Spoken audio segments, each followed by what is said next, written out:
So I do want to be clear about diversity, equity, and inclusion, because I think that that's really a good place to start.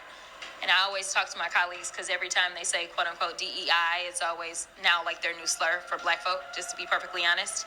But diversity, equity, and inclusion includes so much more than that, right?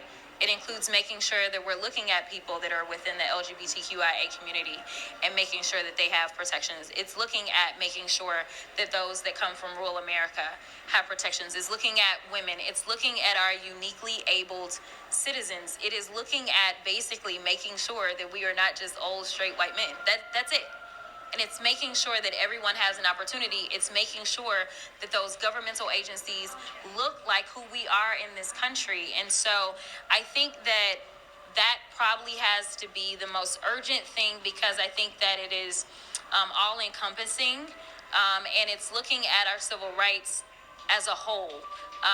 In addition to the fact that what we're experiencing is they went after our education with the affirmative action decision. This is kind of a bleed over, but this all goes to economics, right?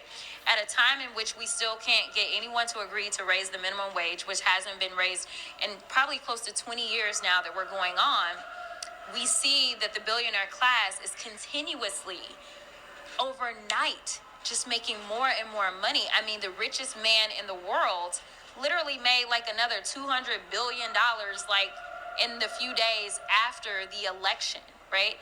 And so what we've got to do is make sure that, number one, we're not allowing people to divide us, because I will be honest, we were divided in this election about trans folk. That's just a reality.